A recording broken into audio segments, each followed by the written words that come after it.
Leviathan the Lost. But why now? After all this time. Why, what now? Oh. I'm not sure you'd believe me if I told you. After all we've been through. I doubt there's anything that could surprise me at this point. All right then. Rouse Joshua and meet me in the mess. We'll talk there.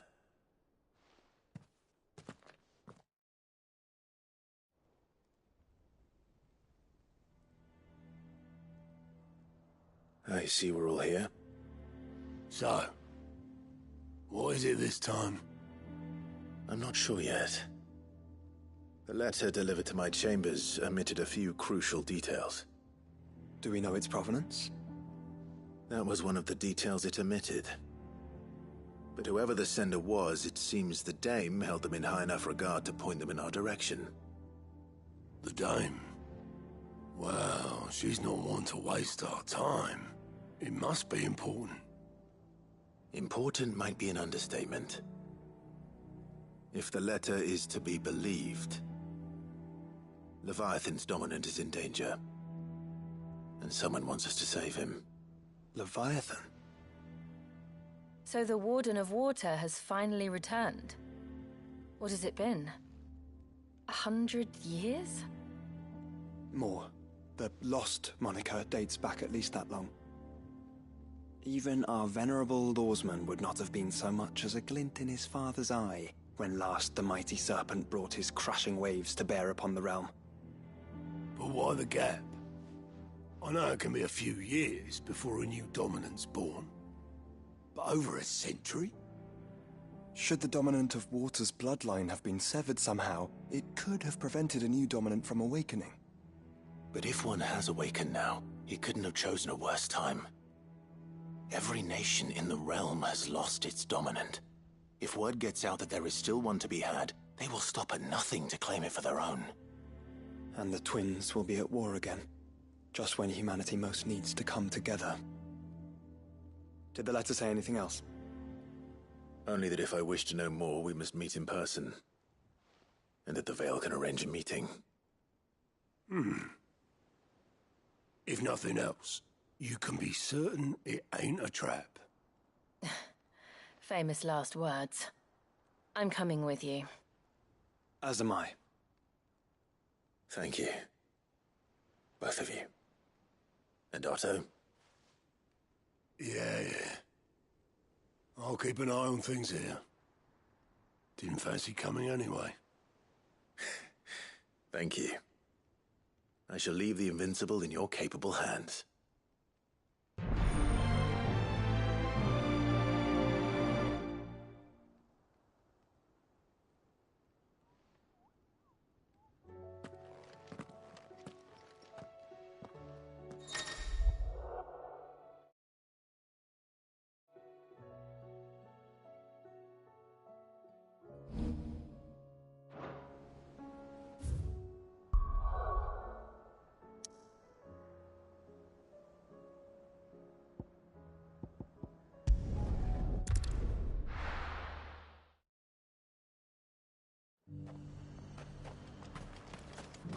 To the Veil it is, then.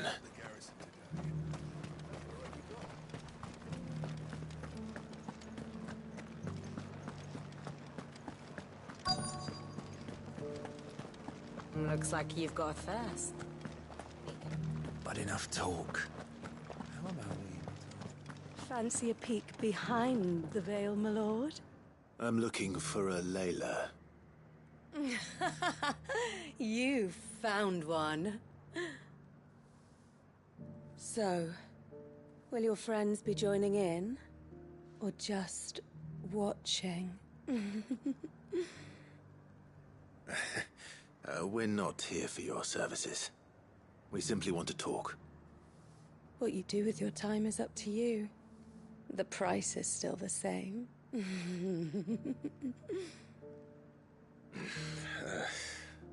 We're here about the letter.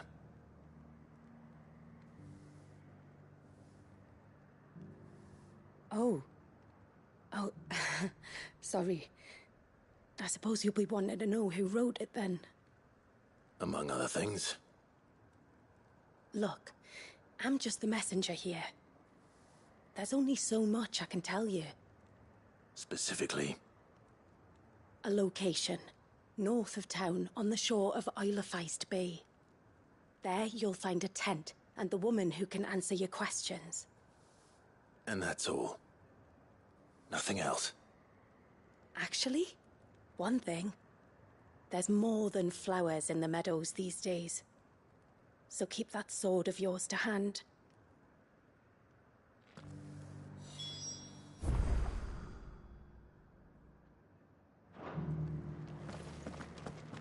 Does anyone else think it's strange that this woman should prefer to keep to the outskirts of town? Not if she realizes the value of the information she's party to. And the danger it puts her in.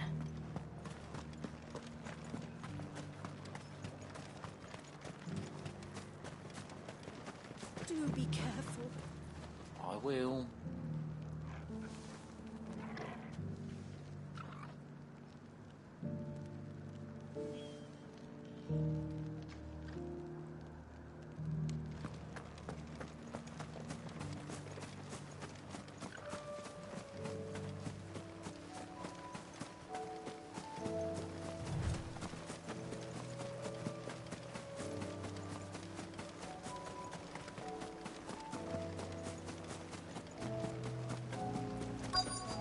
The tent is where Layla said it would be.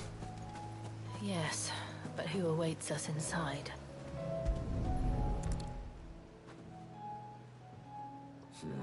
It's empty. Why am I not surprised?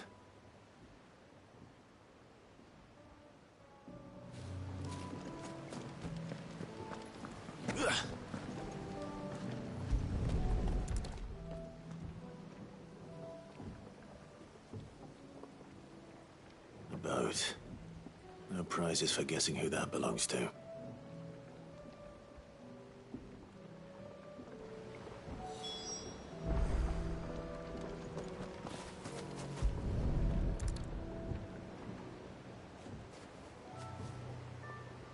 The embers are still warm. So you're Sid.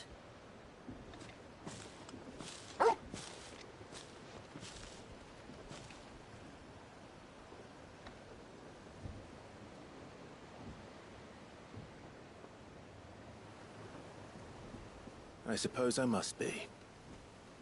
Which means you have me at a disadvantage. Apologies.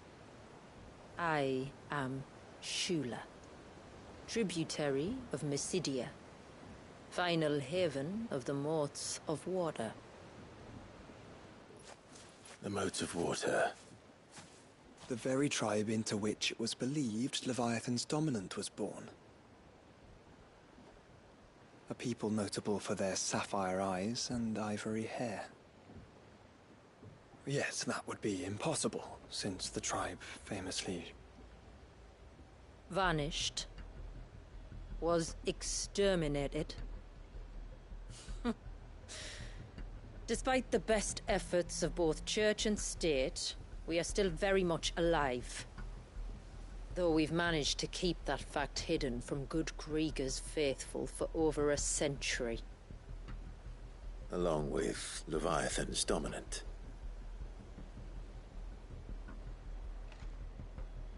That wave out there.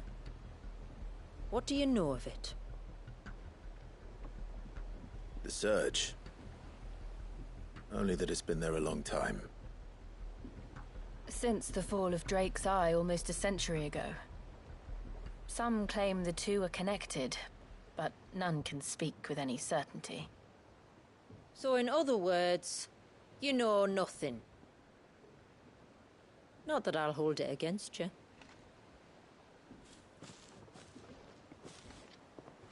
The wave was raised by Leviathan in an act of rage. Moments before the waters were stayed, and the icon and its dominant bound within. And you want us to? Rescue him.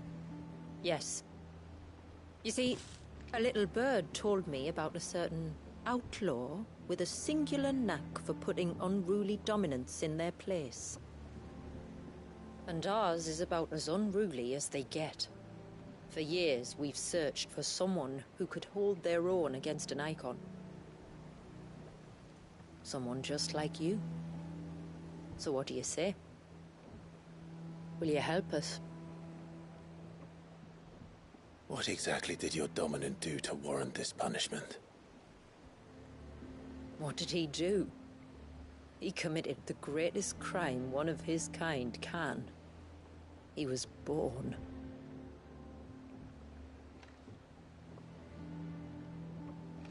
But he deserves a better fate than the one my people forced upon him. He deserves to be free. As do we all. Very well. Far-fetched though your tale may seem, something tells me you speak in earnest. So we will do what we can for your dominant. But first, you will tell us everything you know about him and the means of his imprisonment. I can do better than that. I can show you. Care to take a trip across the bay? My people await you there. Lead the way.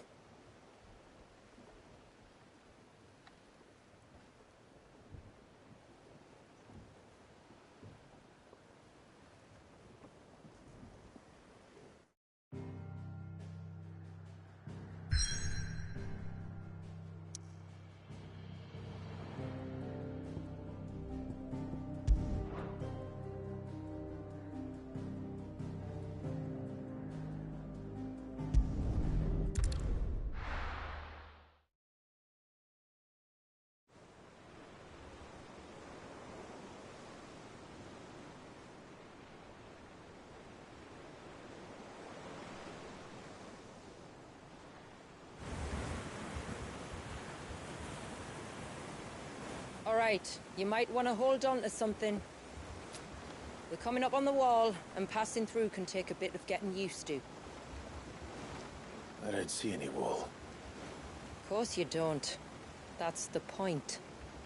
It's a glamour woven by our ancestors to keep our village hidden from prying eyes. But don't take my word for it. Watch.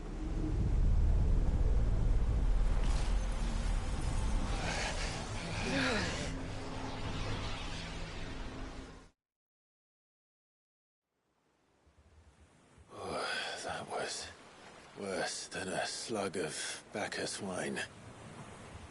Clive, the sky. It's blue, but how is that possible? You do know what a glamour is, don't you? Ours just happens to work both ways, and a good thing too. I wouldn't fancy staring at those sickly clouds every day.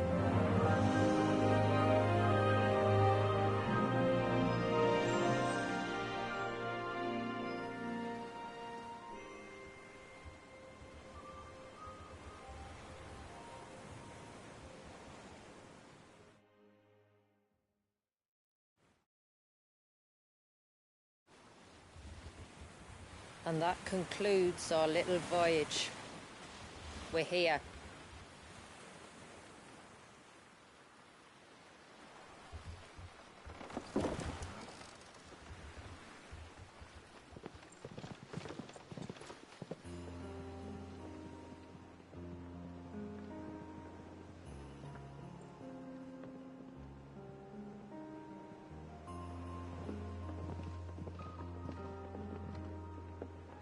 It's a long slog to the village, and a hard one. I hope you're up for a climb.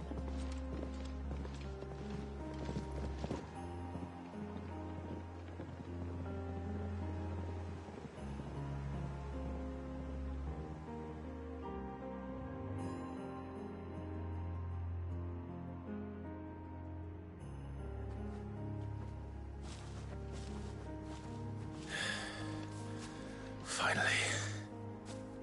What? You didn't think we'd arrived, did you?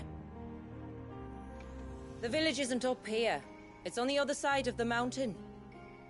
Of course it is.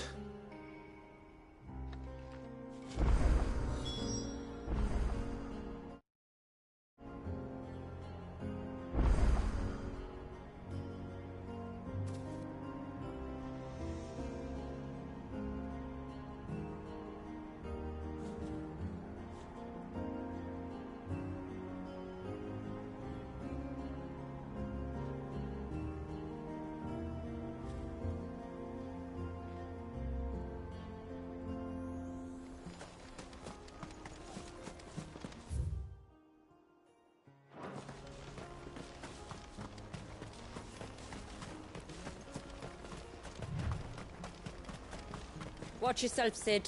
This path can be treacherous. If not for the sheer drop, then for the beasts who prowl it. Thank you for the warning. And please, call me Clive. Sid is an alias. You will be pleased to learn, Lady Shula, that I have no such aliases. Is that so, Lord Margrace? It's all the same to me.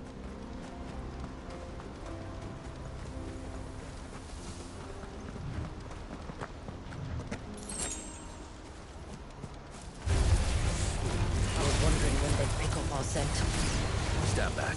We'll handle this. Oh, will you now?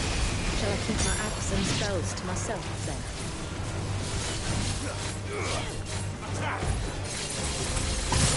This one.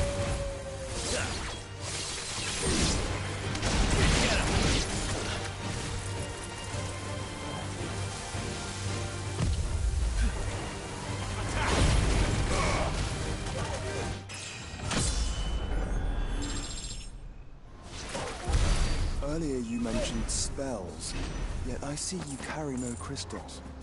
Since when did a bearer ever need crystals? But then, where is your brand? Waiting for me in Sunbreck, if I ever get careless.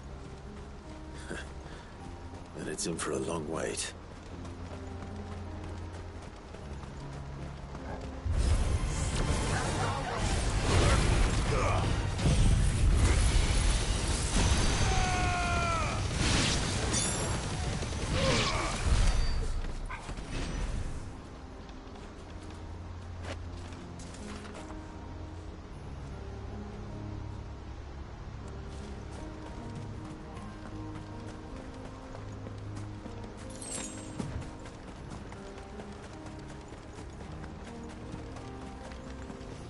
We're almost at the summit. From there, you'll have a better view of our home.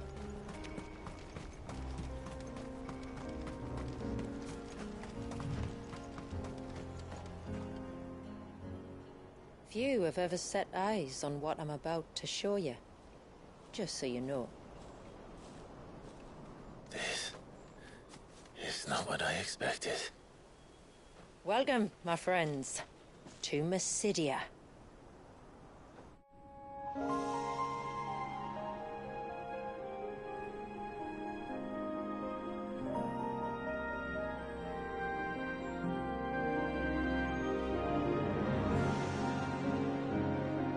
It's been a long time since I saw the North looking so... Alive. I'm sure you have plenty of questions, but it's been a long journey, and I expect we could all do with a rest. Our humble village is only a short way from here, if you'd care to accompany me. Let's get ourselves in front of a fire, and I'll tell you everything you need to know.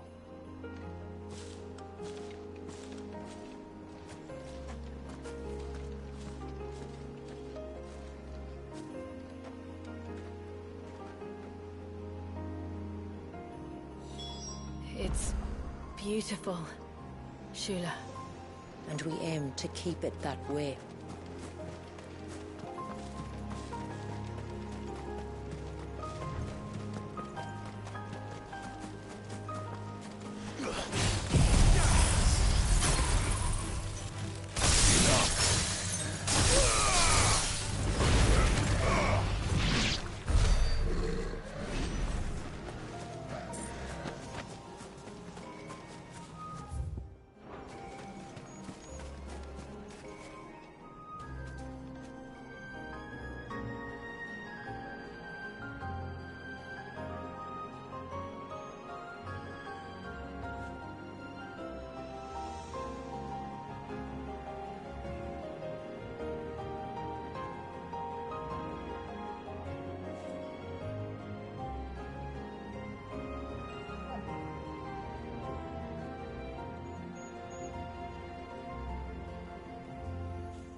Are those stones glowing?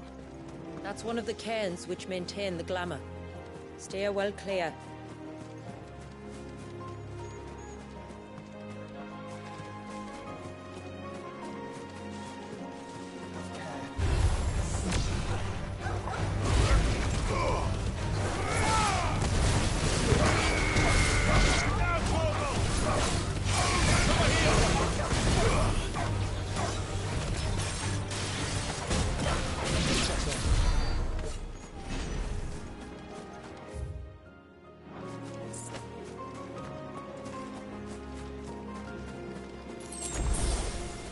If the surge was an act of rage, One wonders what prompted it.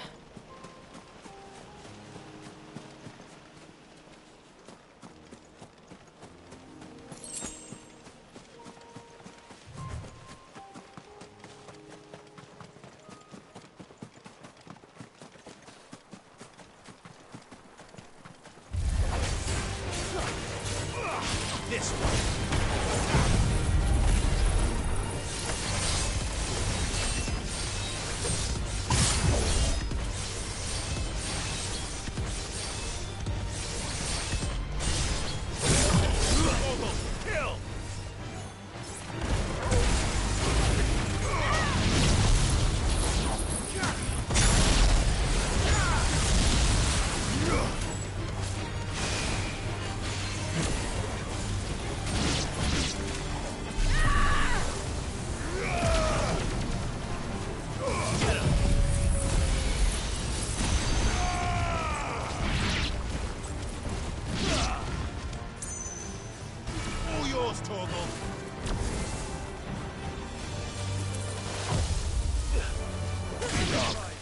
Say something.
could we not have spared ourselves the mountain crossing by landing further north? In clear view of the bay.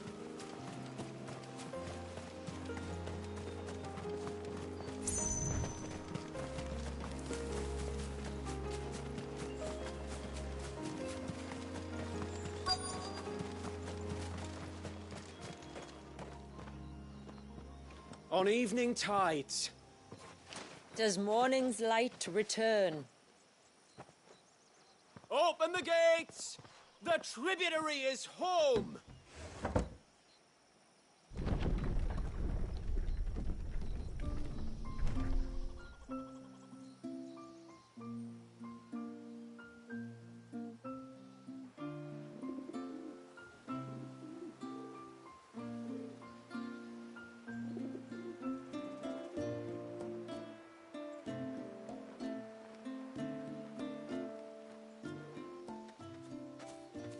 Outsiders?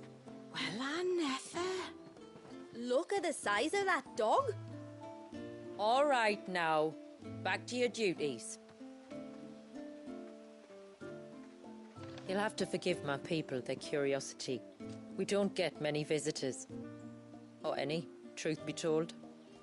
Then we are honored to be the first. This is quite extraordinary. Like stepping into another world. So do you believe me now? You've made it difficult not to, my lady. But how did your people chance to settle here, in the north? Unless I am much mistaken, the moats of water long called the coasts of southern Ash their home. Until Drake's Horn fell, and the Blight forced them ever inland, where... We met our doom, along with our dominant. I see you've read the Gregorian Church's account, but perhaps you'd like to hear ours. That building over there is the Witten Hall. It's where my people gather to discuss matters of import. We can speak more inside, once the place is ready to receive you. It shouldn't take long, but you're welcome to explore the village while I see to things. Thank you. We'll do just that.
Just you stay away from that temple.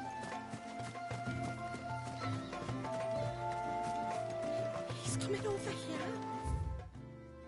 What do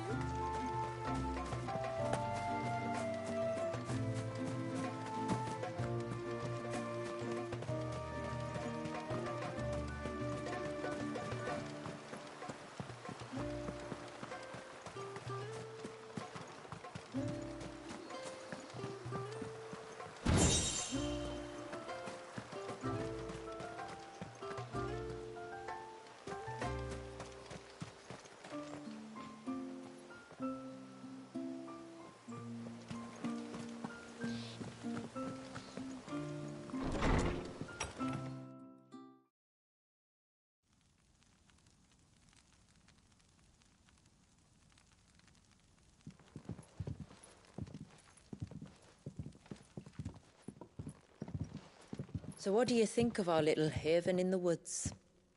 It might not have all the comforts of a southern settlement, but at least it's ours. And there's a lot to be said for that. It can't have been easy keeping this place a secret. Not easy, no. We've dedicated our lives to maintaining the glamour that conceals us. Us and Walyas. This man, Walyas, is he Leviathan's dominant? That's right. Though he's no man, Walyas is still a baby. A baby? Forgive me, but you said that the Dominant and his icon were bound inside the Surge almost a century ago. That would surely make him older still. It would, if he'd been allowed to age. But the spell robbed the poor bairn of even that. I'm sorry. Walius was the son of my great-grandfather. Leviathan awoke within him almost immediately, but instead of allowing the lad to live out his life as a valued member of the community, my ancestors sought to put his power to other uses. Sadly for them, the Icons sensed their treachery and summoned a wave so large it would have swallowed the entire village if my ancestors hadn't stopped him. Then it is not the surge that binds the child, but time itself. Yes. Forgive me. I'm still not sure I understand. I'm not surprised. It isn't the easiest thing to explain. Which is why it might be better if I took you to see him. Show you exactly what he has to endure. That is why we came. Then let us be off. There's a road that leads north from the village. It'll take us right into the surge.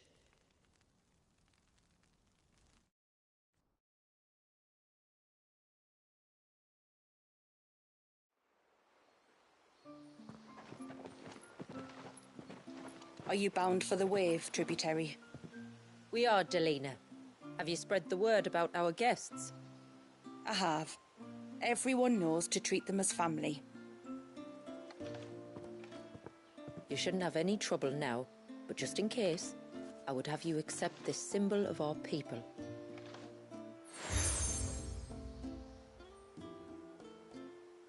That's very kind. I look forward to meeting the family. The feeling's mutual. Should the tributary be indisposed, feel free to ask me any questions you might have regarding the village, and I'll do my best to answer. Thank you. We will. Then I bid you good tide.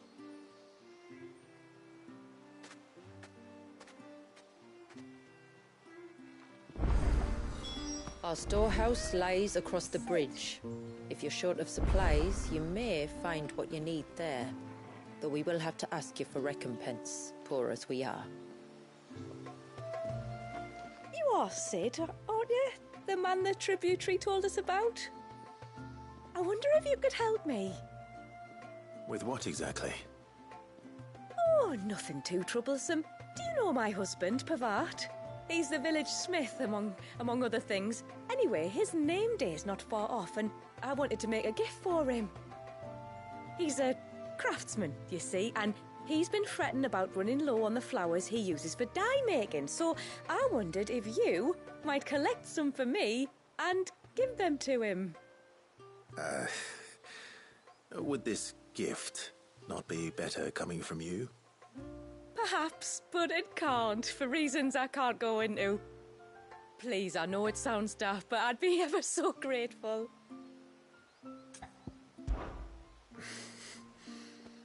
Fine.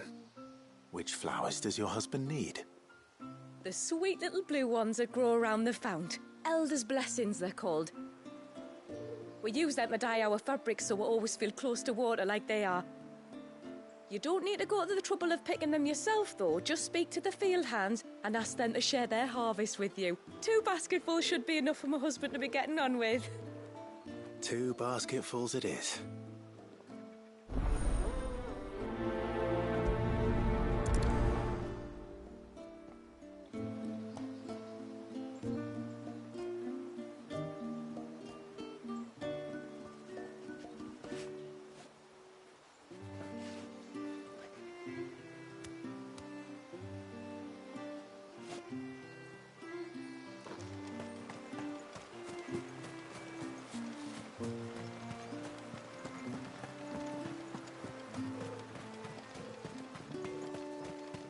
I'm not arguing. The child must...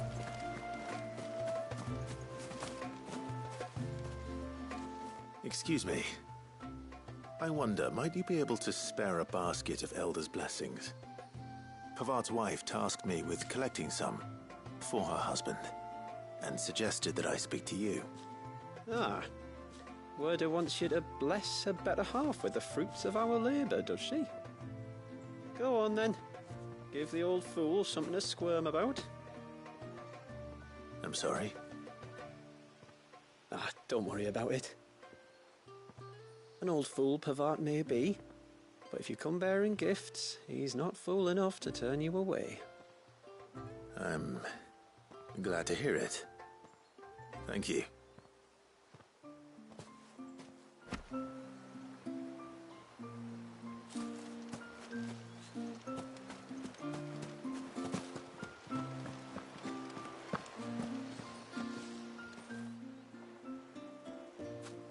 Ah, welcome to Haven, friend.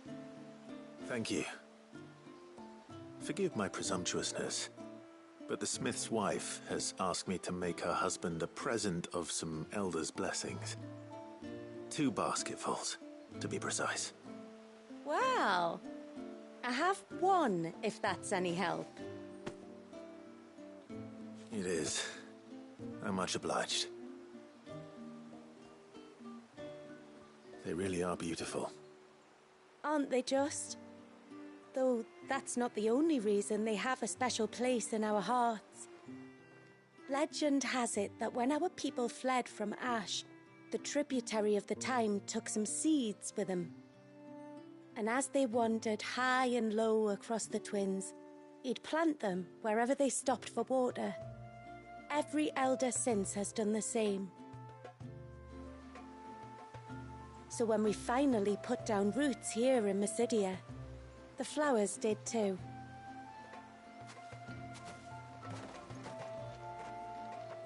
Well, that's 2 basketfuls. Time to visit Pavart.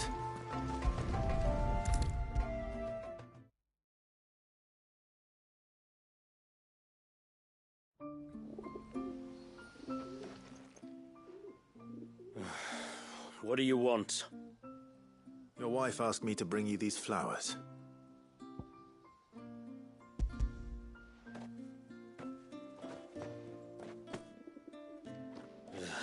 That woman. Come out. I know you're there. Who? Me?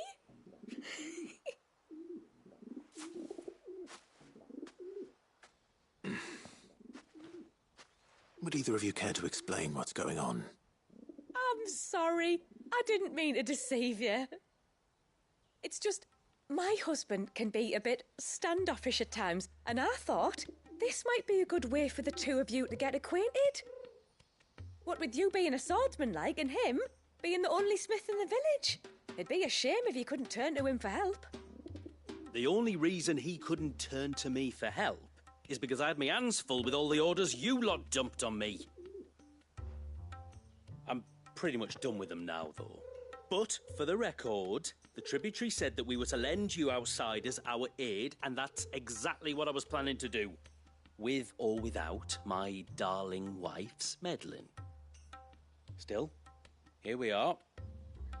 Acquainted. So, if there's out you need, just bring us the materials, all right? All right. All right, then. And tar for the flowers. I was running low. You use them for dyeing, I hear. Aye. Crush the petals and it makes a fine and lasting blue. We use it to stain the cloth for our tunics and pennons. A reminder's where we come from, like. As modes of water. Children of the sea. That's right. The pattern, too, was left by our ancestors. The Ceaseless Rill, it's called. It symbolizes the river of our tribe, with the strength of Leviathan running through it. And no matter how that river has ebbed and flowed, changed its course, the flowers have always been with us, growing on our banks. I should get back to work. If you need something crafting, let me know. I will. It was a pleasure to meet you. Wasn't it just?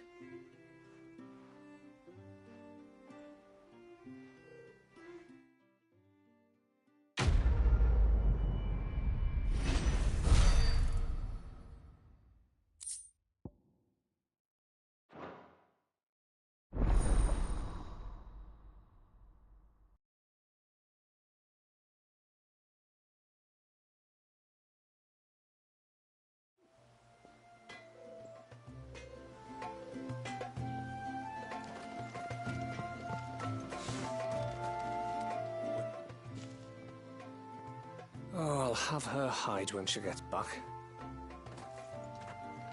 Oh, sorry.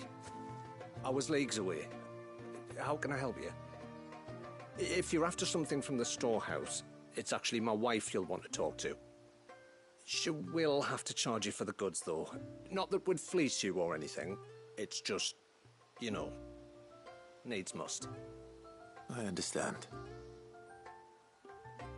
Saying that, she might not be able to get anything down for you for a bit. Ah, right. She's got her hands full with the inventory, you see. It should have been my daughter's job, really, but the willful little Rills decided to make herself scarce. The heavens only know where that girl's got to. If you'd like me to keep an eye out for her. Oh, no. I couldn't ask that of an outsider. Could I? You wouldn't mind? Of course not. She won't have gone far, will she? I hope not. But I've scoured the entire village for her and come up empty-handed. Can't help thinking she might have gone on another one of her little adventures. Ah, a free spirit, is she? Aye, that she is. Can't get her to sit still, especially once she heard you lot were on your way. Outsiders! You should have seen her little eyes light up. Oh, if she wanted to watch you arrive, she'd have made for the low gate where you first came in. The guard there might have spotted her. Maybe you could ask him. Ruka, her name is. All right. I'll let you know if I find her. Try not to worry.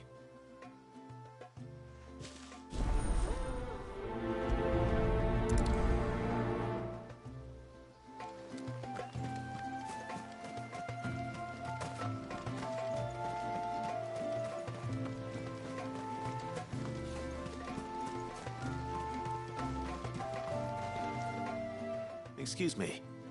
You haven't seen the storekeeper's daughter, have you? Little Ruka? I have, as it happens. She went out through the gate not long ago. Out of the village? Alone? Aye, she does it all the time. There's a path off to the left which leads down to the river. Nice little spot, that. And safe as you like. The beasts of the mountain don't dare come so close to the village. That's where she'll be. Go and have a look if you don't believe me. I will.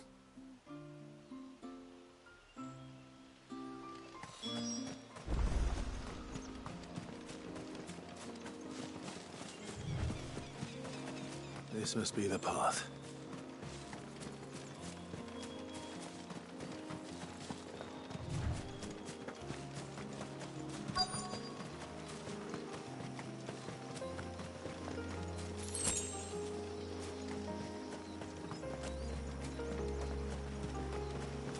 They're not here either.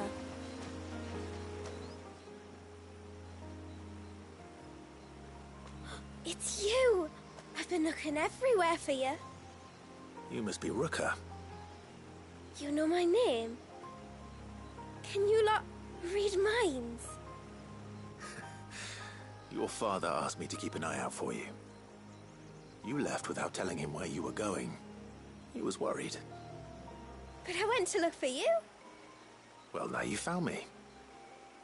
What do you say we head back to the village and let your father know you're safe? All right. And on the way home, you can tell me all about the world beyond the wall. I want to know everything. Everything might be a stretch.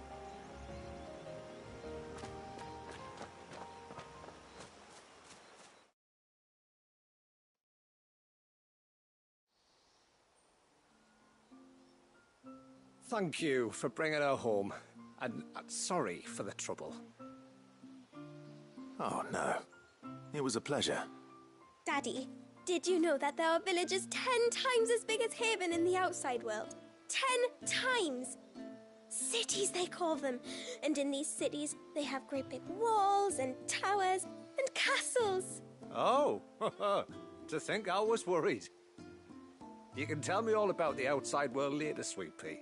Now go and help your mum with the stores. All right.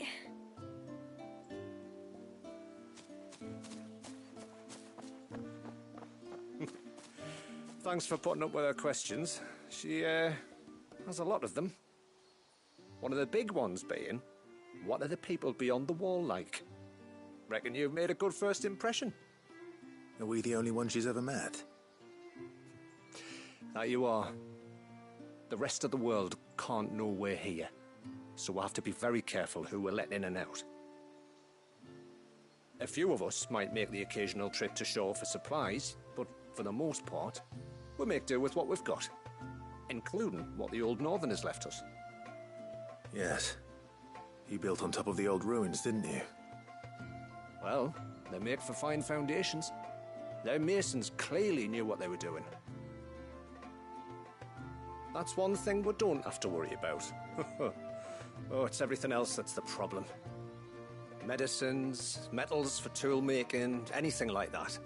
We have to dress up as travelling merchants and make a trip to the outside and pray to every cloud in the heavens that nobody sees through us. Which explains why you need Gil. Aye.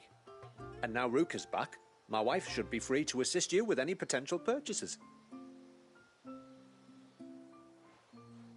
So please, do make good use of our stores, because we fully intend to make good use of your coin. I'll be sure to keep my purse strings loose.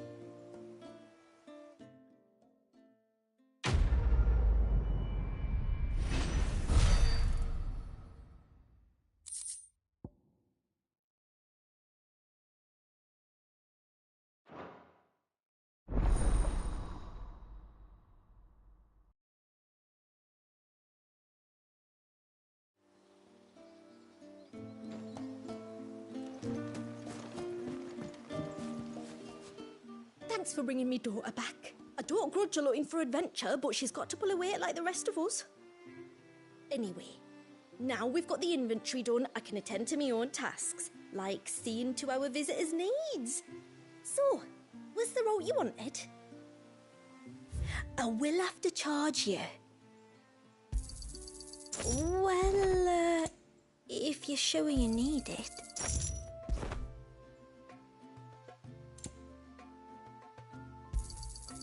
May it serve you well. Then I bid you good tide. What do you think the tributary season was outside? How long do you think this bridge has been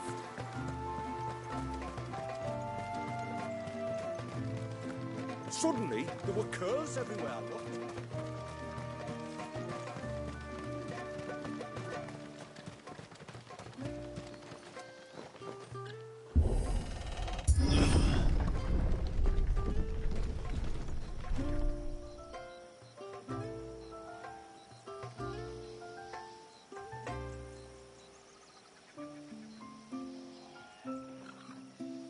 There's a pair of ships just up ahead.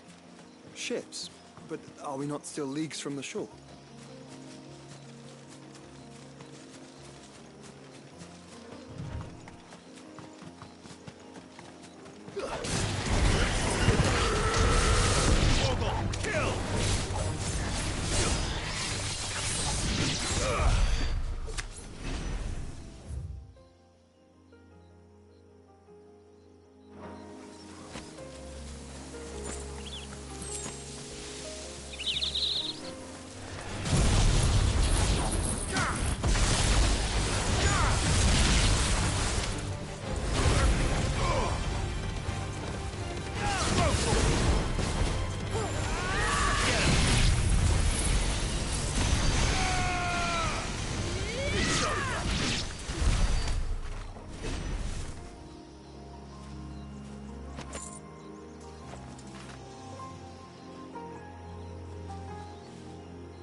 The quickest route to the surge is due east, past the second galley.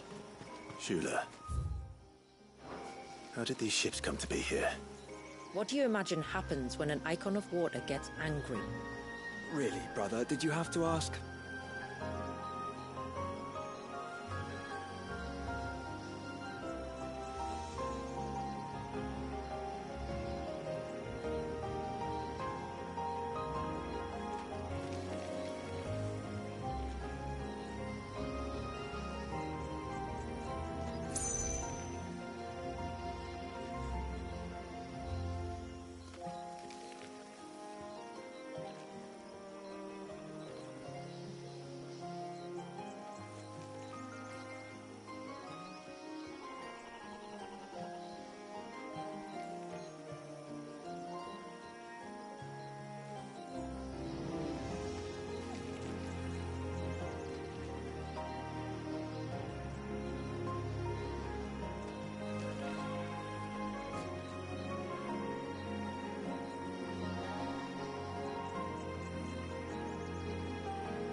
We won't find Wallius this way. The sea lies behind us.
cranberries.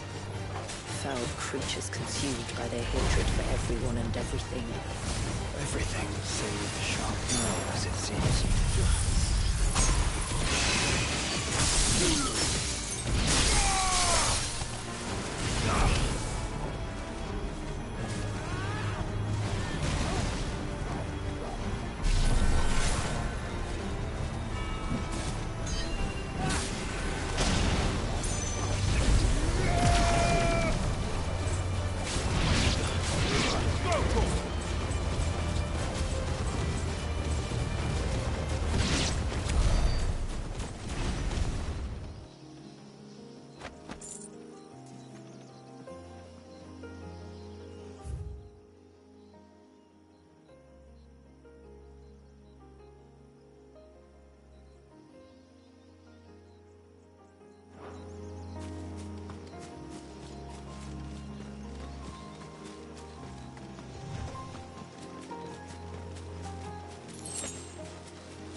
I can smell the sea. It's not far now.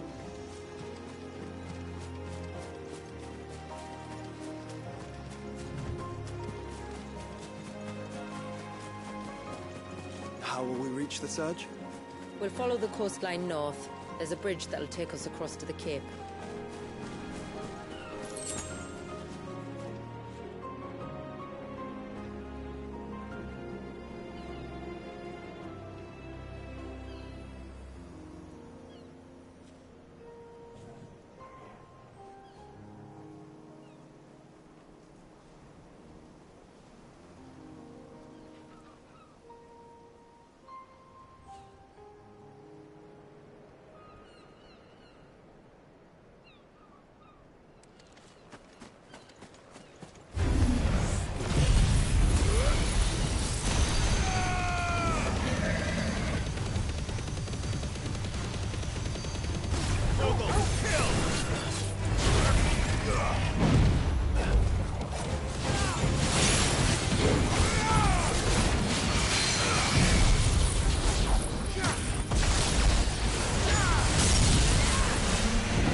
Might I inquire about the Ray of Light? It's what prevents the surge from being reclaimed by the sea. And Dwalius by his people.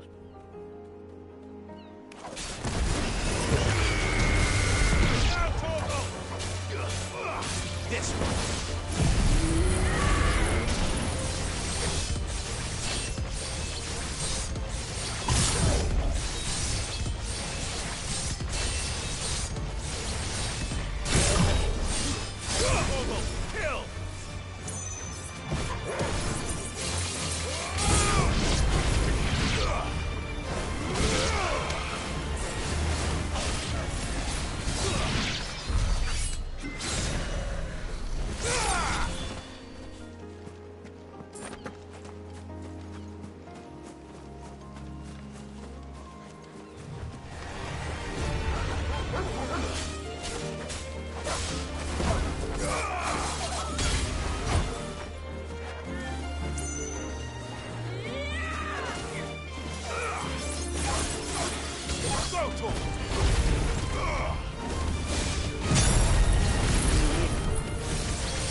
You said before that the child is bound within the surge.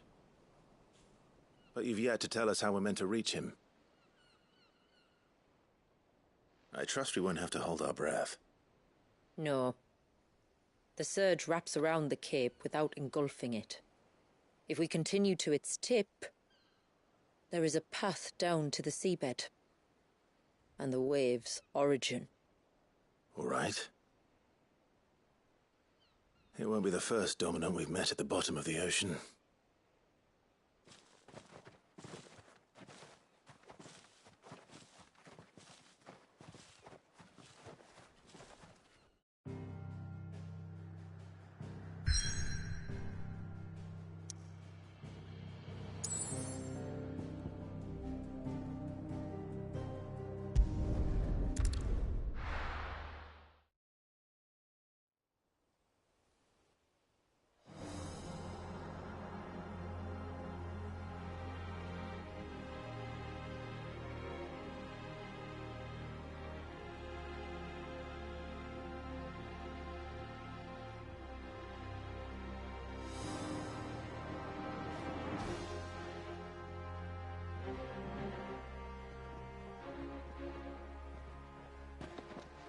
It's not much further now.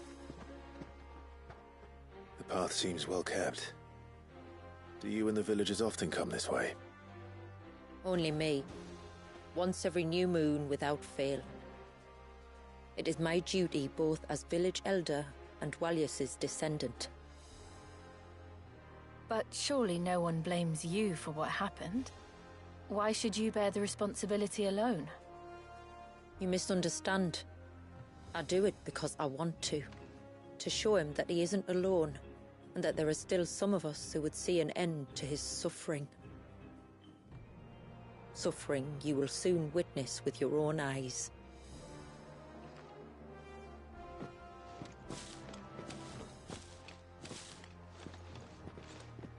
The forest grows quickly here.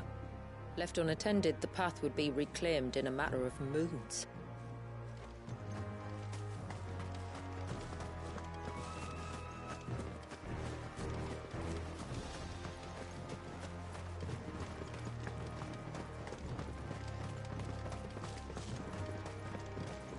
Does the light point the way to the child? It does indeed.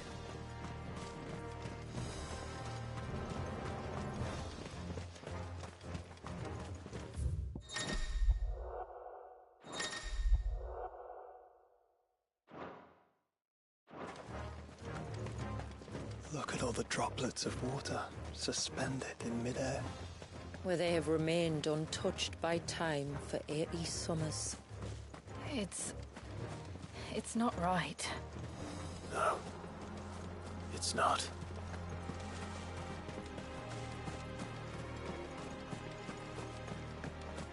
There. Up ahead.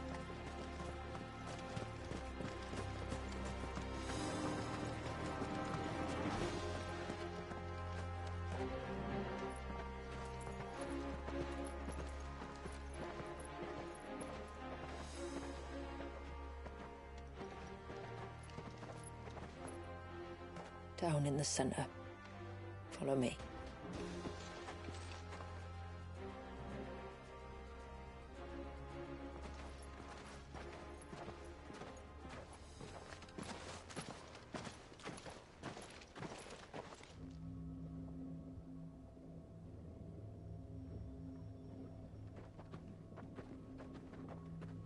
He's still primed. I'll never forget my first priming. The fear. And I was old enough to understand what was happening. One can only imagine how this poor child felt. He is the victim of an unforgivable sin. Committed by people who saw him as nothing but a means to an end. He must be so frightened. Then I'll ease his burden. You don't mean? I'm not going to hurt him. Contrary to the tales, I don't go around killing dominants for no reason. What if I told you there was a way to remove Wallis's icon? I'd tell you you were a madman. It's hard to believe, I know. But it can be done. Though, it isn't without its risks.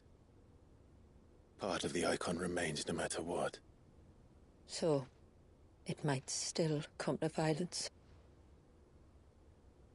I don't know. It depends on the dominant. I've seen things end well, and I've seen things spiral out of control. But I do know one thing. If we turn our backs on this child, there will be no end to his suffering. And I think that a worse fate than the alternative. Don't you?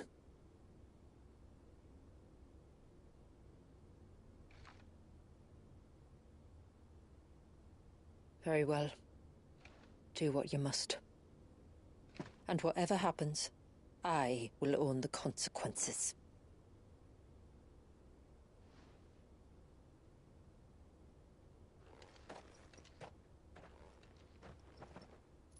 Don't be afraid, little one. Let me bear the weight.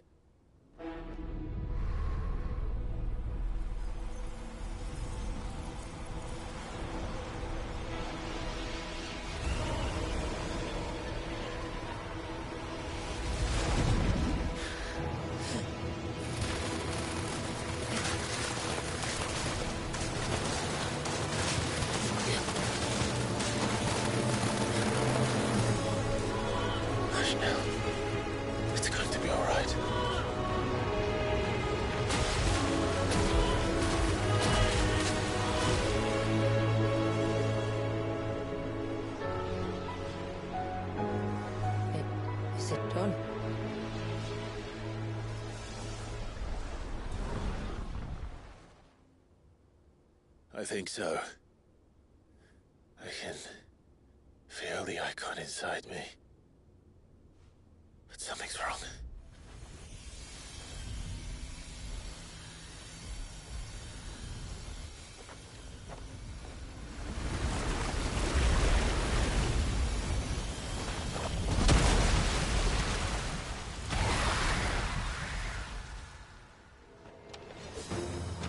He wasn't just afraid. He was angry. All right. Let's see what you've given me.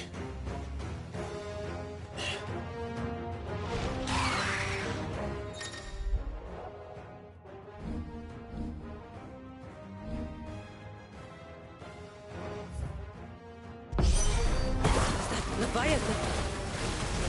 Just a legend, but a formidable adversary nonetheless.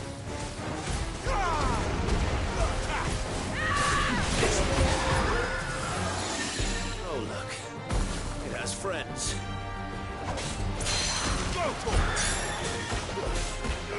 Get him!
Is everyone all right?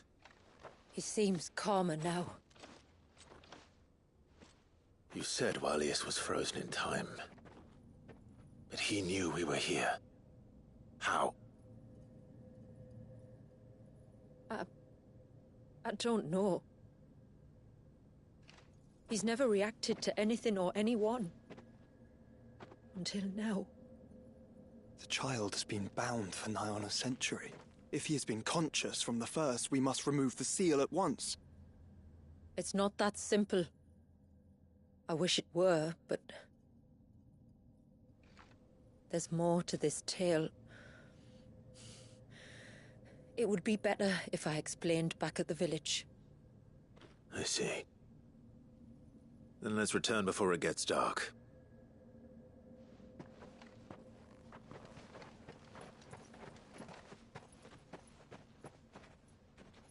I'm sorry, Walius. I will make this right.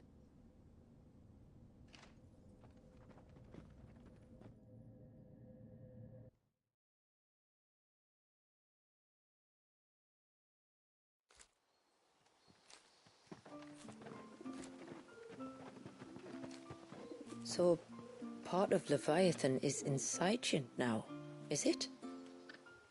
Does it hurt? No.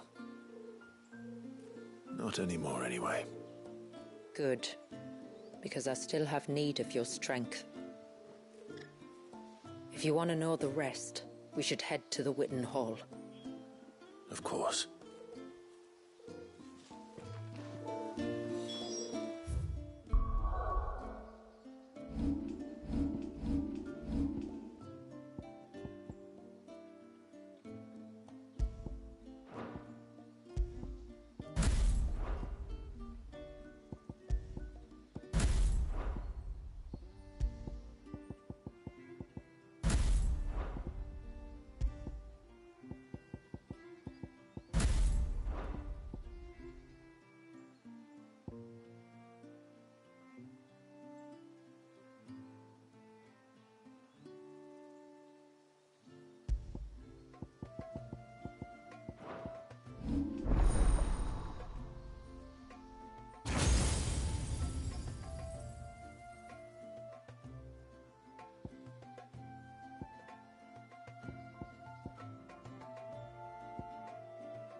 To understand the spell which binds Walyas, you must first know who we are, and what drove my forebears to commit such an atrocity. This tapestry is our story, the one that brought us here. After generations of wandering, my people sought refuge in northeastern Storm, some 170 years ago. But in exchange for our safety, the Gregorian Church demanded we renounce our faith and branded us heretics when we could not. To be exterminated, as a lesson to others. And so was it chronicled in the imperial histories, for anything less would have made the Church seem weak. Yet a handful survived. The few who did fled north and west, and in doing so discovered two things that would forever shape our fates. The first was an old legend, revealing how to make your very own Mother Crystal. I've heard that one before. Yes, yet it gave them new hope, however false. Our ancestors convinced themselves that they could recreate the divine if they could only find a strong enough heart. A living being capable of channeling torrents of ether. And the heavens provided. A dominant Walyas. They'd stumbled across a nostrum in an ancient ruin, which they believed could provoke a sudden outpouring of a creature's ether. They meant to enrage his icon.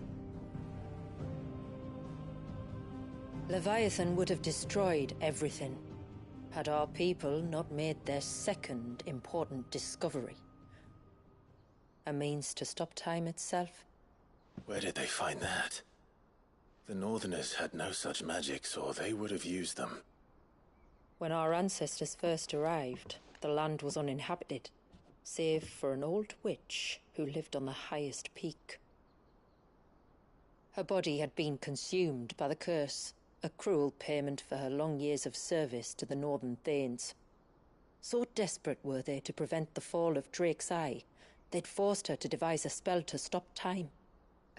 But Drake's Eye did fall. It did. When she finally perfected the necessary magics, it was already too late.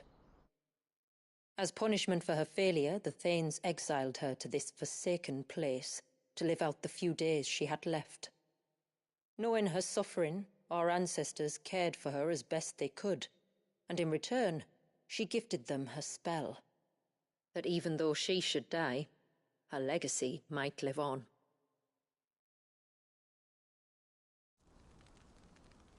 So armed with both the knowledge of the ancients and the secrets of time, our ancestors settled upon an ambitious plan.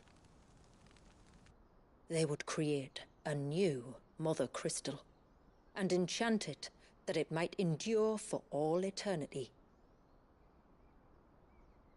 Thus would our people's wandering, our suffering, finally end, and prosperity visit us once more. And all it would require was the sacrifice of a single child. A small price to pay, or so they believed. Another victim of man's blind reliance on the Mother Crystals. So we know the seal source. How do we break it and restore the flow of time? Do you recall the dome of light on top of the cliffs to the west? Inside lie the ruins of an old temple. It was there that the witch built the Vare, a conduit of sorts that channels her remaining ether into the surge. But it's been a long time since anyone set foot in the place. And now, there are others who claim it as their own. Then we shall go prepared for a fight. That said, it may be best if one of us stays behind. You think the village could be in danger?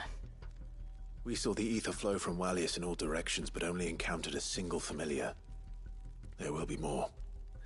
And should even one make its way here, I doubt the walls could hold it back for long. Then I shall stay. The Phoenix will see your people safe, tributary. You have my thanks. Very well. We should depart at once. I fear time may no longer be a luxury we can afford.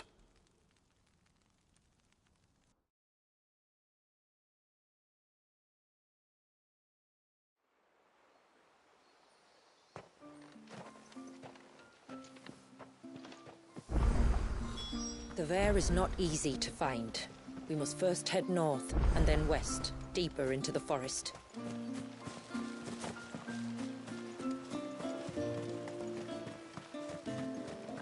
Oh, I never should have let him go alone. Ty, take me, what am I gonna do? You've got to help me. Shula said you were a force to be reckoned with, are you? Why do you ask? Eh? Oh, sorry, I should explain. My name's Kitav. I'm worried about a friend of mine. He went into the forest and he hasn't come back. Would you help me find him? I can try. Tell me what I need to know. Of course. You know about the glamour our ancestors cast to keep this place hidden, right? Shula told us about it, yes. Right. So you know the cairns we use to maintain the spell? Well, it's me and my friend's job to maintain them. If it weren't for the likes of us, it would have faded years ago. So your friend went into the forest to visit one of these cairns? Aye, that's right. He said he was going down to Father's Fell. There are 2 cairns out that way, one by the banks of the Swift Run, and another near the Winged Wains, the, ships in the forest. All right. How will I know this friend of yours? His name's Nassef. He's about my height, but clean-shaven. If you could track him down and see that he's come to no harm, I'd be much obliged. I'll search the village, just in case anyone's seen him, and meet you back here. Very well.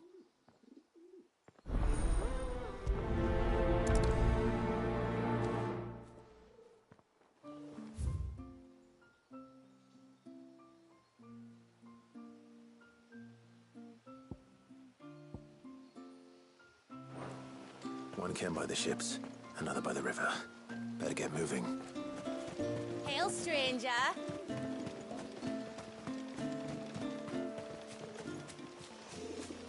She wouldn't hear me. I doubt even Ambrosia could find me here.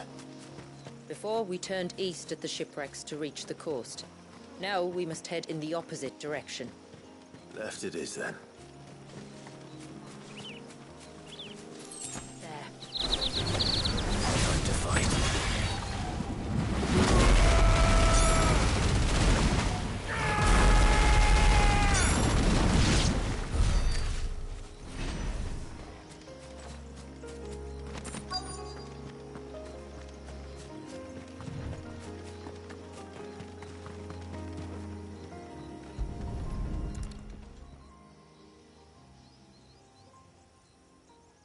Well, here's the cairn.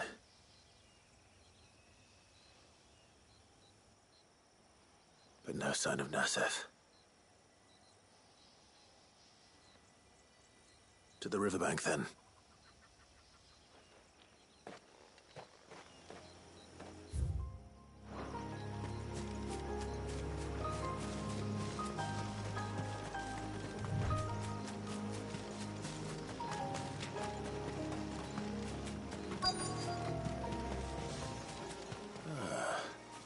Who have we here?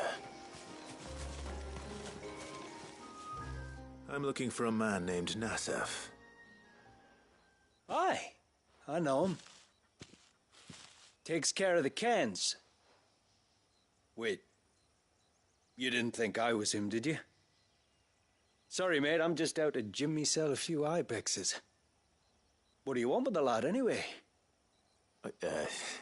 His friend, Katav, asked me to look for him. Apparently he ventured out to work on one of these cairns and didn't return. Well, that is a worry. You're a hunter, yes? You must know the woods as well as anyone. Can you think where he might have gone? There's a bridge further down the path. Blasted thing got washed away a few moons back. Our carpenter only recently had time to rebuild it. But if I remember rightly, there is another cairn on the far side. Maybe he decided to visit that one while he was here. Maybe. It's worth a look, certainly. Thank you. Don't mention it. I'll keep an eye out too. Perhaps he just got delayed or something. Let's hope so.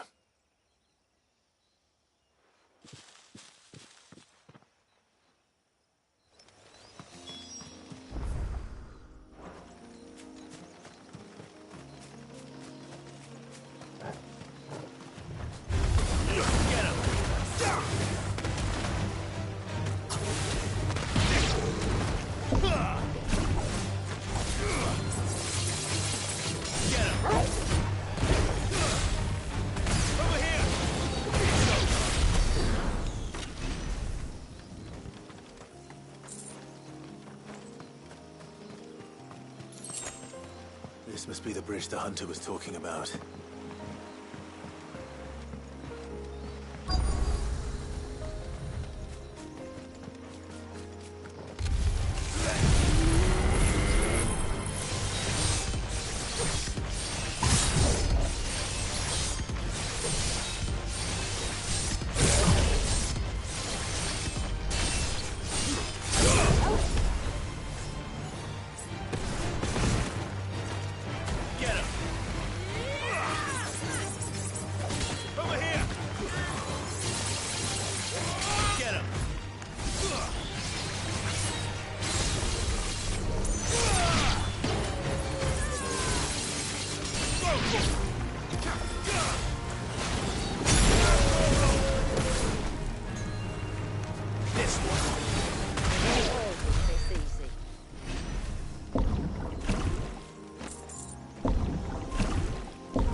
Hold on!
Oh, thank you.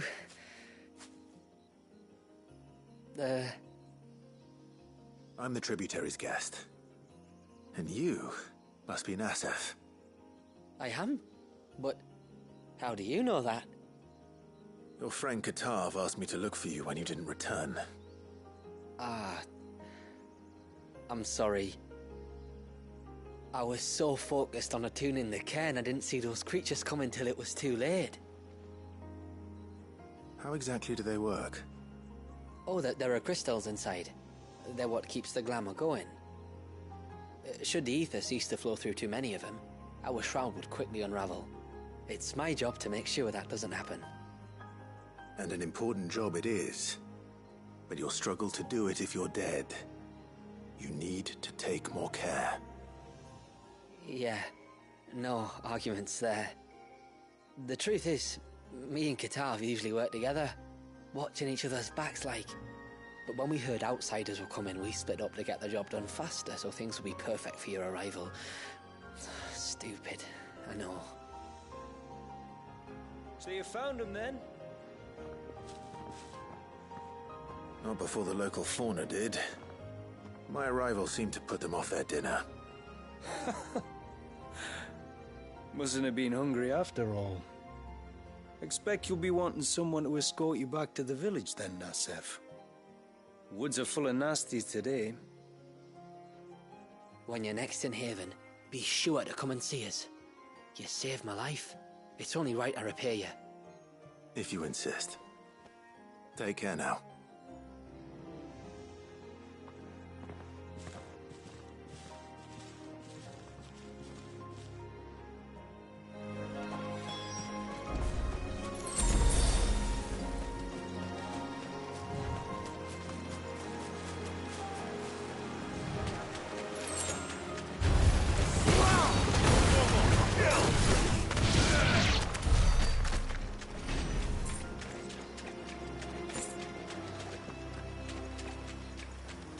What was this place? An old settlement, we think. It was already long abandoned when my people arrived. Leviathan drowned it before it could be fully explored.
flow.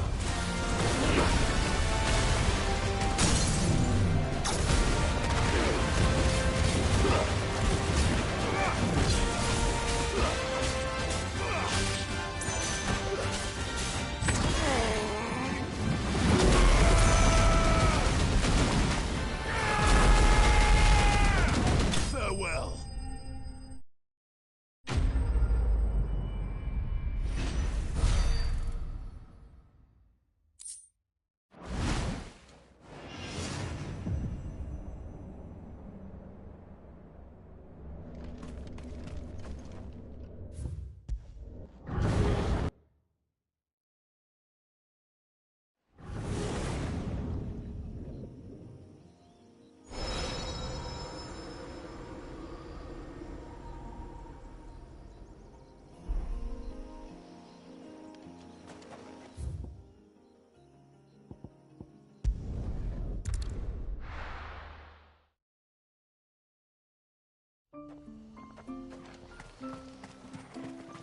Oh, ceaseless rill, guy.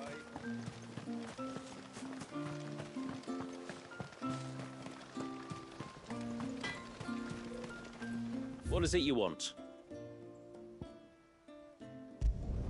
Flawless. A good tide to you. I can't go on. Bastard things. I thought I'd lost you. But yes. Thank you. Nassef told me everything. If you hadn't got there when you did. Oh, it doesn't bear thinking about. All that matters is that you're safe. Far be it from me to tell you how to do your jobs, but don't go alone again. Or if we have to, maybe we should think about casting the glamour on ourselves to keep the wildlife from spotting us. It'd take its toll, of course, but it'd beat letting the cairns fall and having to weave the entire spell from scratch. Imagine if we had to do that. I'd rather not. We'd only succeed in adding 2 new piles of stone to the collection. Your bearers? That we are, thank the tides. The others can't attune to the crystals in the cairns the same way we can. I reckon this place would be doomed without us. So, you do this work for the good of your people? Not because... We're forced to. No. From what I've heard of the way things work on the outside, we were truly blessed that our rain fell here in Mysidia. Our people are few enough as it is. If we started turning on each other, kin against kin, over nothing but a stupid accident of birth, our days would be numbered. They would. Anyway, all's well that ends well, eh? Thanks to you, both of us lived to keep this place hidden another day.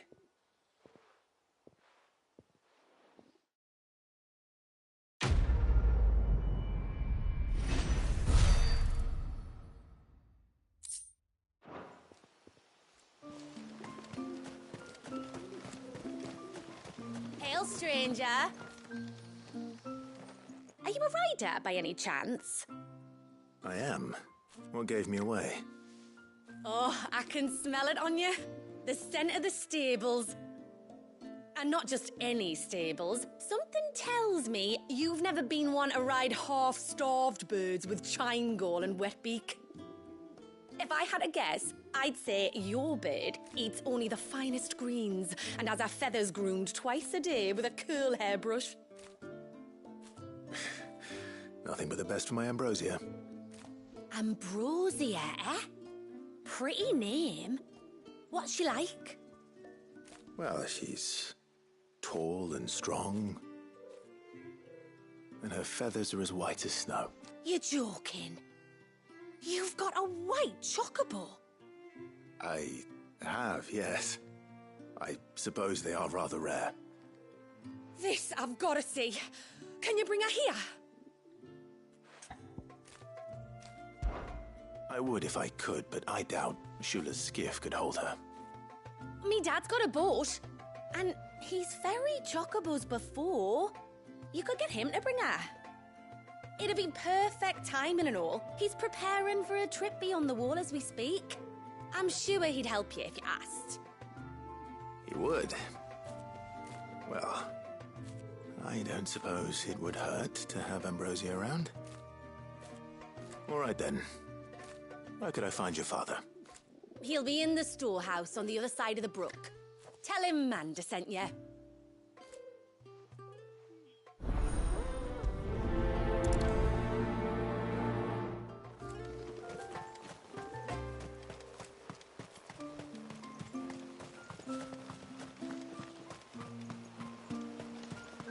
Bastard things.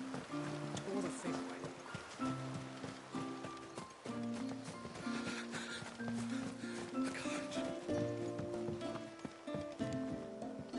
You one of the outsiders, then? I am. Shula invited me. Are you Manda's father? I am. Got you running errands for her already, has she? She's asked to see my chocobo, but I'd need your help and your boat to bring her here. Or you could just say no. Honestly, that girl and her birds, she'll be growing feathers soon enough.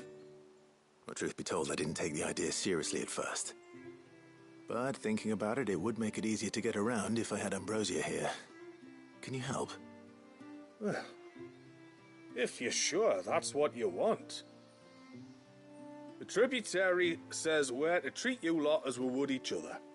So, if you need me to ferry your bird over, then that's what I'll do. Still, they don't take the water easily.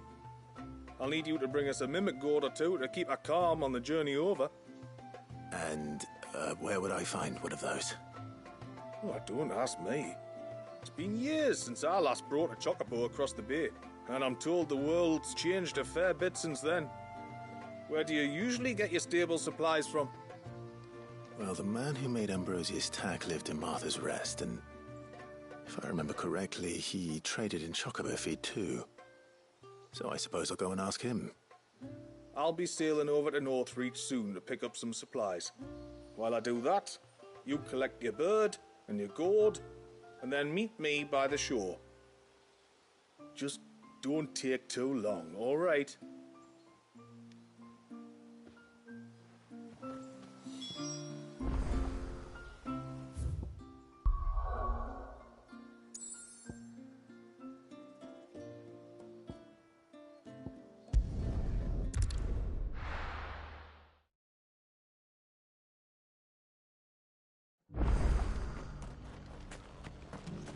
We've got a few rooms going spare now. You want a bed for the night? You speak to Martha.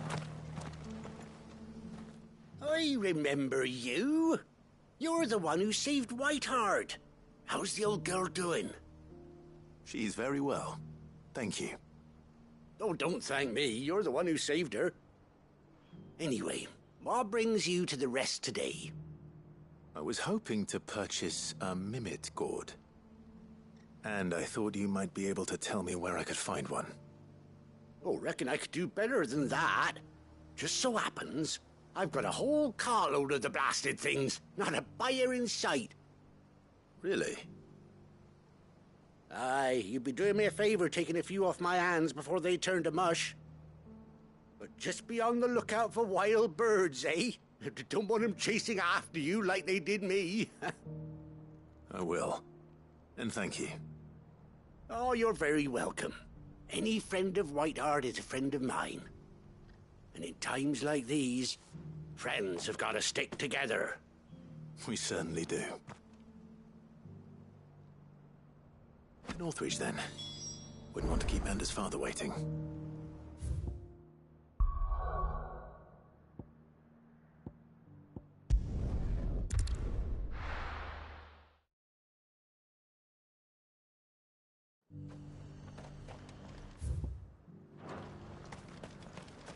And how might I help the garrison today?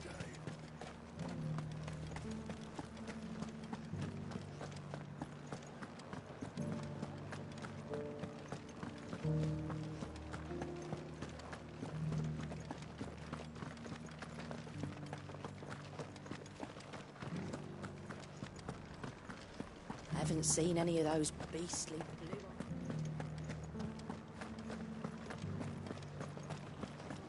Do be careful. I will.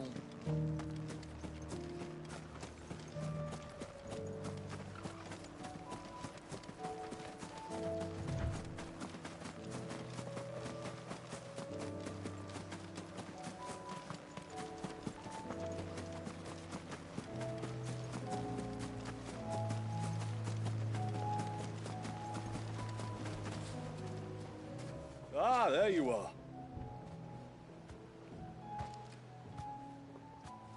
And this must be Ambrosia, was it? Oh, she's a real beauty, isn't she? I have the mimic or two. Here.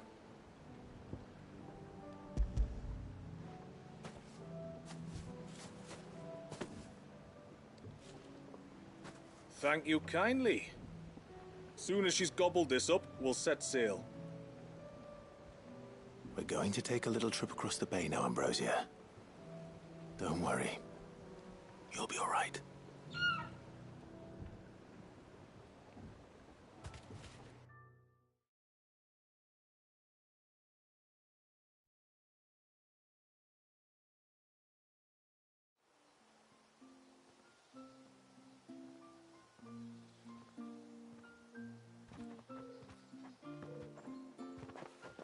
Well, we made it.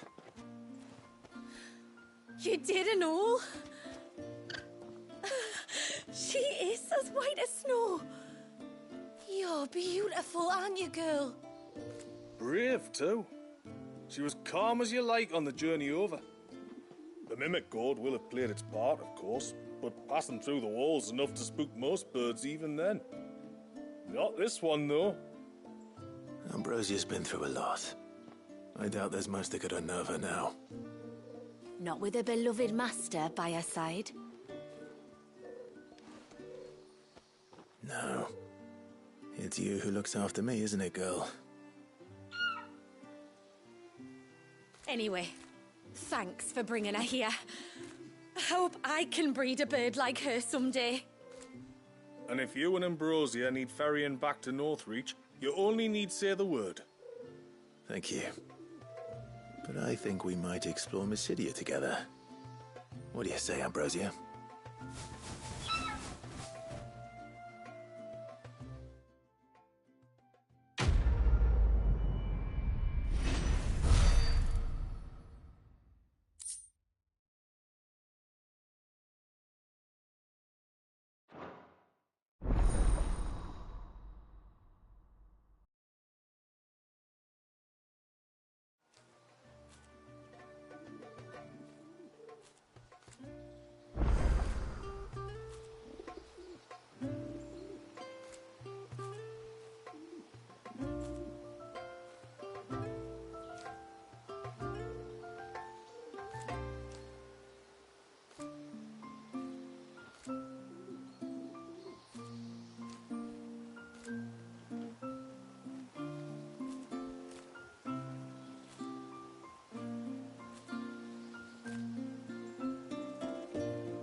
blasted things.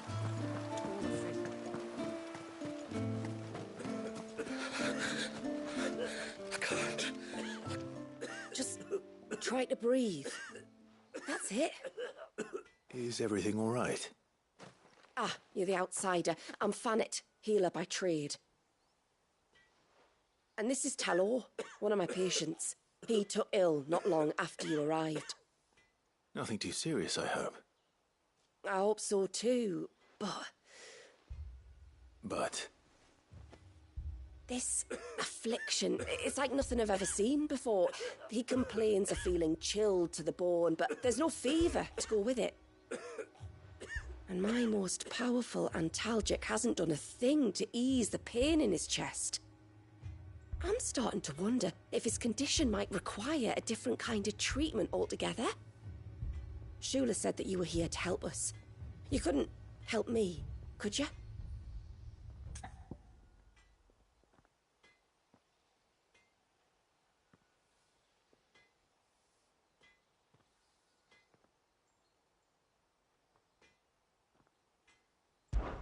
I'd be happy to.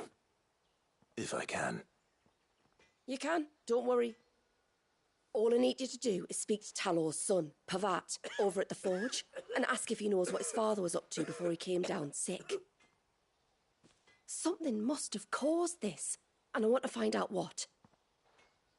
The trouble is, Talor's too weak to speak, and I can't leave his side for long. So while you talk to Pavat, I'll pay his wife word a quick visit, just in case she knows anything. All right.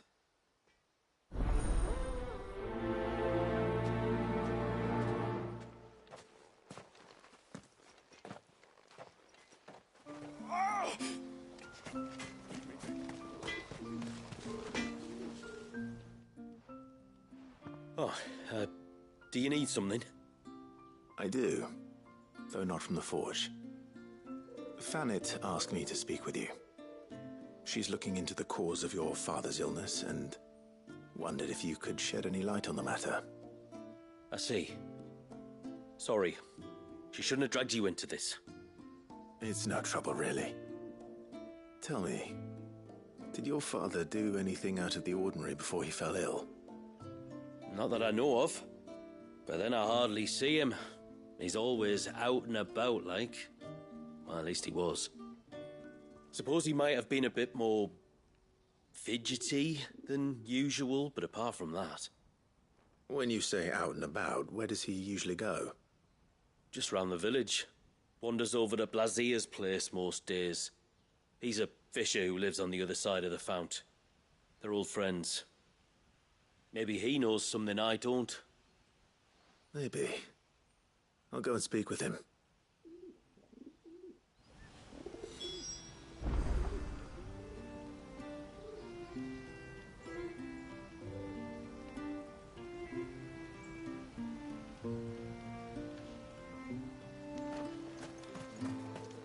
No sign of the child.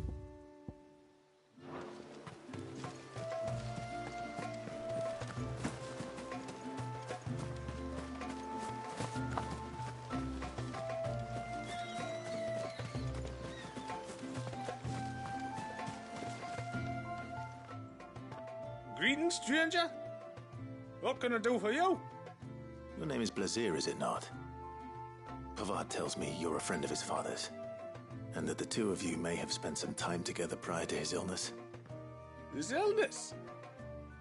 Talor's never been ill a day in his life. I don't know why he'd start now. Oh, Fanny doesn't know either. It was she who asked me to look into his recent behavior on the off chance it might explain how his condition arose. Oh, I suppose there was something that struck me as a bit odd.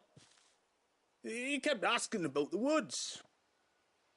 Did you see anything strange on your way back from the shore? Are you certain? Do you swear? That kind of thing. I didn't, of course. But he wouldn't let it go. It was like he was expecting something to happen. It was just a matter of when.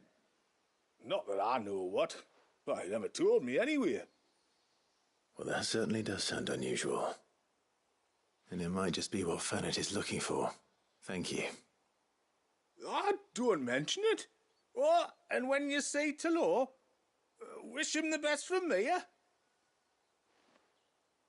Let's see what the healer makes of this.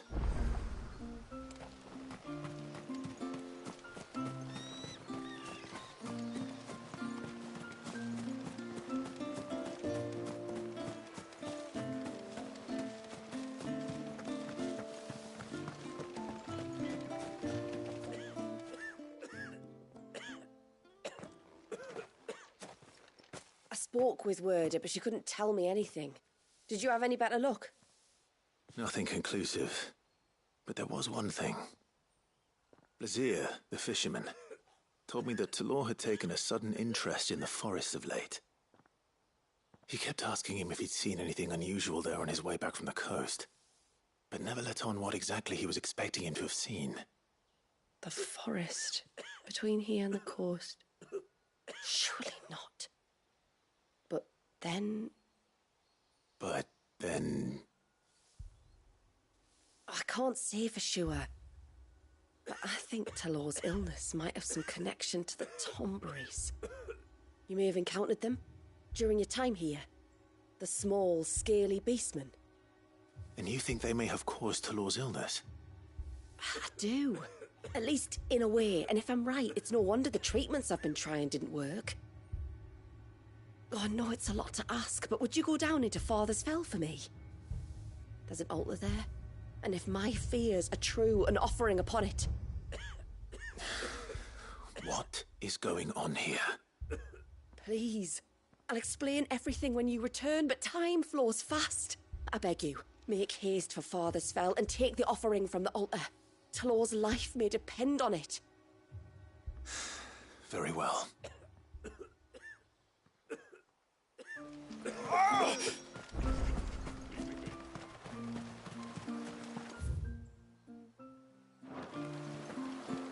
Bastard things.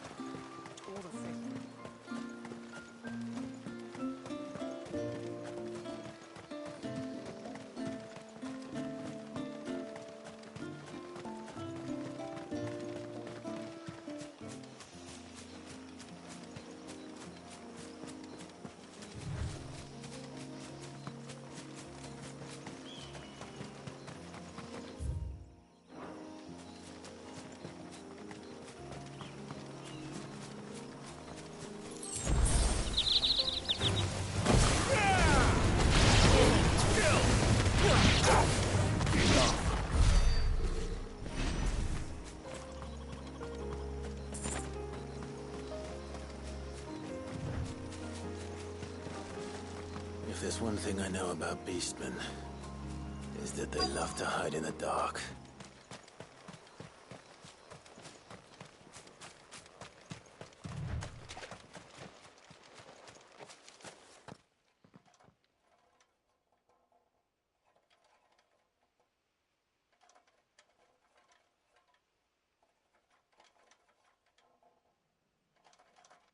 What are they up to? Some sort of ritual.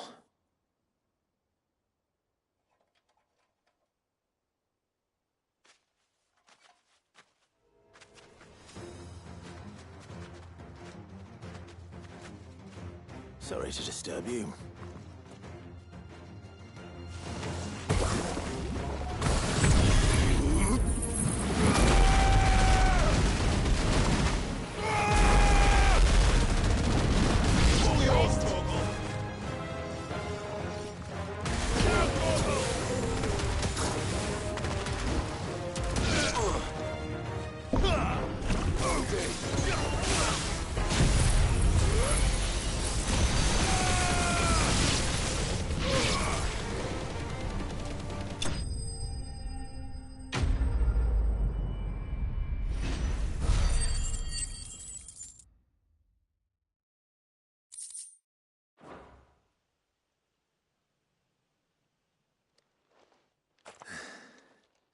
Let's see what's on this altar then.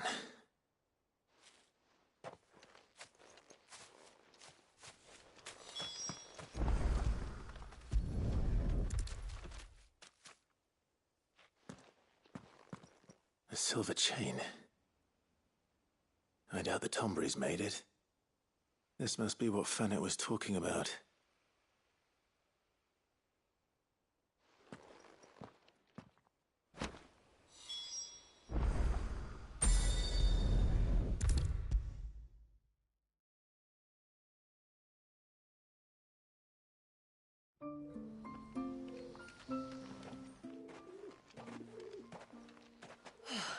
You're back.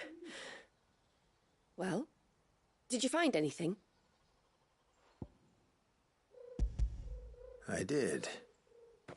This silver chain. I knew it. Well, I'm still none the wiser. Forgive me. This chain. It's a Gregorian Maternoster. Worn by men of the faith. What's it doing here? And why would the Tomberries be praying to it? To understand that, you need to understand what the Tomberries are. They feed on hatred and suffering. And some say that if you render them an offering, some token of grievance against your fellow man, they will put a curse upon him. So you think someone's put a Tomberry curse on Talor? I can't say for sure. Truth be told, I always assumed it was an old wives' tale. But given his fear of the forest and the presence of the chain on the altar, I don't know what else to think. Does Talor have any enemies in the village? Anyone who would nurse such a grudge? No, I believe the one who left the chain at the altar was Talor himself. I beg your pardon? But there's more to the tale, you see. It's said that if you attempt to curse a soul that has returned to the sea already, your ire has nowhere to go but back to its source. You're saying he cursed himself? In trying to curse another, aye. When my father was younger, he was one of the few permitted to venture beyond the wall on trading expeditions. He told us that when he journeyed to Sanbreque, he'd wear that chain to disguise his true beliefs, lest Griega's faithful turn their cudgels on him. Did they ever catch him in his deception? Might that explain the ill will he bears someone? Not that he ever told me. Come now, let's not waste time speculating about Talor's past. We need to focus on the present, and that means finding a way to break the curse. All right.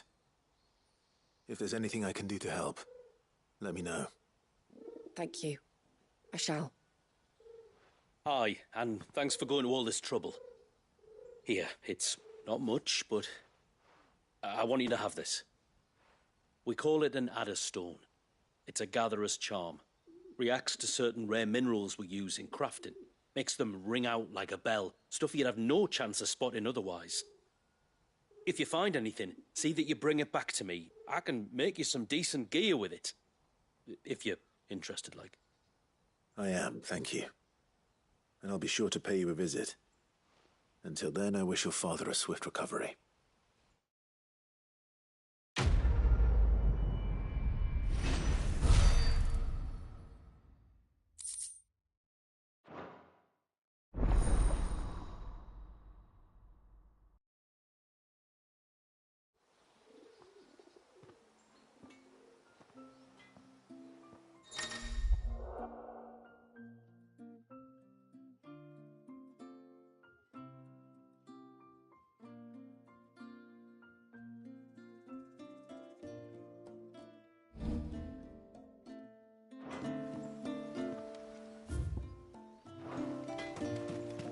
No sign of the child.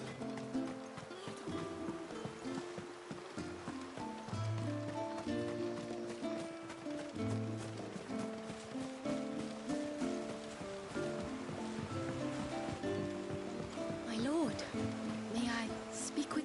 There is a matter with which I would beg your aid. Of course, what is it? Please, not so loud. Something serious, then? Yes. I think we might have company. I was passing by the low gate when I saw a figure moving among the trees up on the cloak. At first, I thought it must have been you or your brother, so I didn't say anything, but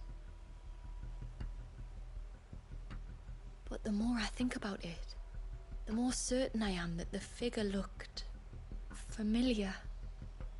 And you're sure it wasn't one of the other villagers? Positive. I think it was someone from outside the wall who has found his way inside. Of course, it could just be my imagination playing tricks on me. I only caught a fleeting glimpse, and it might have been you or your brother. But if it is who I think it is, we cannot allow him to leave now that he knows we're here. Would you go and see? He won't try to hurt you, believe me. Given what lurks in the forest, the only one likely to get hurt is him. Very well. Whether the man you saw is who you believe him to be or not, we need to know. It may yet be someone else entirely. Someone who means your people, or my people, harm.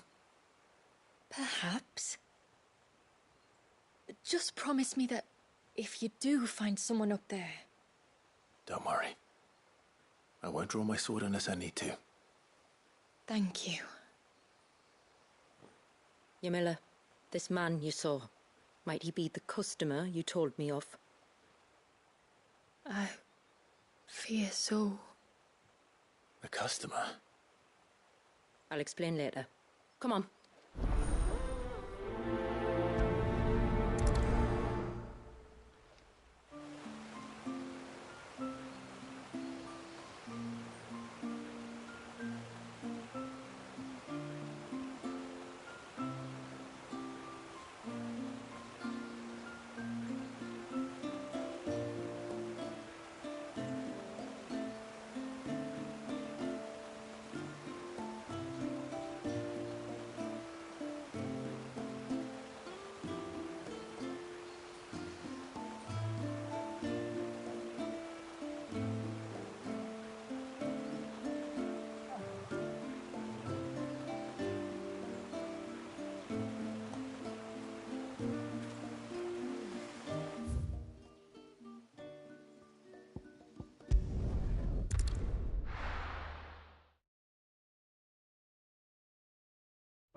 Bottle. Breath of the Arbor. Perfume from Sambrag. Looks expensive, too. Who's there?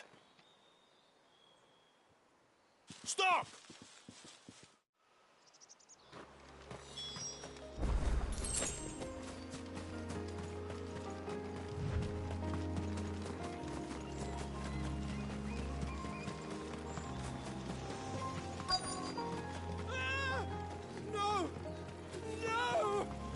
Hang on!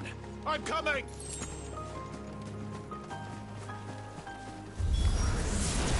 Don't eat me! I'll give you that one, I swear! Stand back. I'll handle this.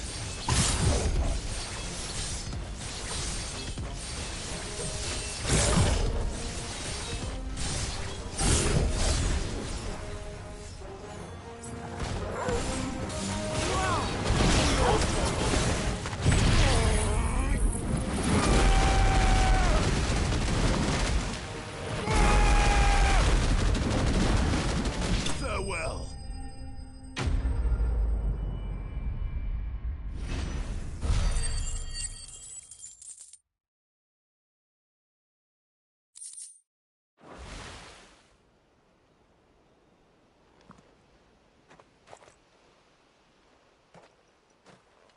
Are you all right?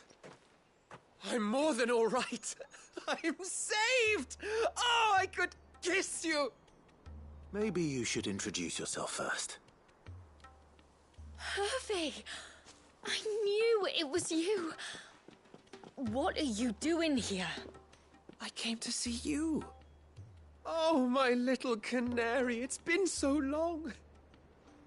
Thank you for saving him and sparing him. Who is he? Hervey, one of many clients from my employment beyond the wall. One of many clients? We spoke every night of our plans together. Whispered songs of love into each other's ears. And then you upped and vanished without so much as a word. I left you a note, didn't I? I told you I was sorry, but that we could never be together. That I could never abandon my family. And I told you not to look for me. How did you even find this place, anyway? The flame of your love was as a beacon in the night that guided me to you. Hervey.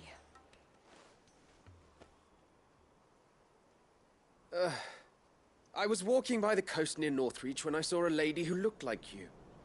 Eyes like the ocean. Hair like the driven snow. The next moment, she and her companions were jumping in a skiff and sailing out towards the wave. So I, borrowed the nearest boat and started rowing. It must have been Shula bringing us here. So what? You rowed, found a nose how many leagues across the bay, simply because you saw a woman with white hair. And as I did, the skies changed from a dull and hopeless grey to a bright and benevolent blue. That was when I knew for certain that my little canary was close. Oh, why did you come? You should have forgotten me, as I tried to forget you. I cannot leave my people, Hervey. And now that you know about this place, neither can you.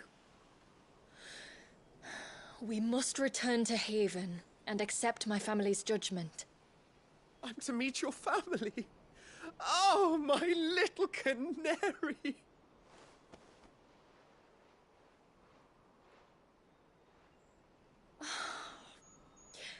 Please, come and see me later. You did as I asked, and you must be rewarded for it. But first, follow me, Hervey. To the end of the world and beyond.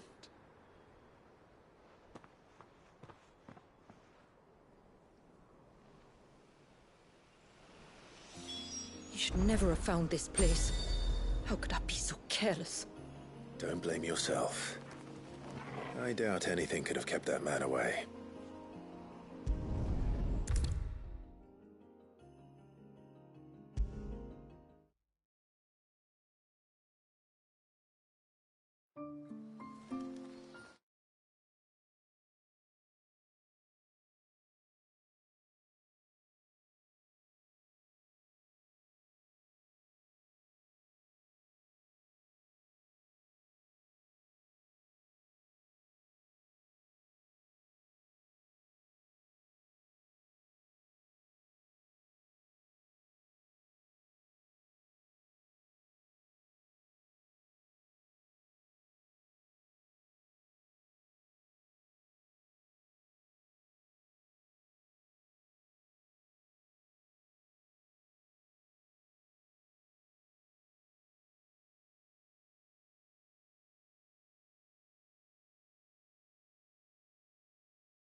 Forgive me.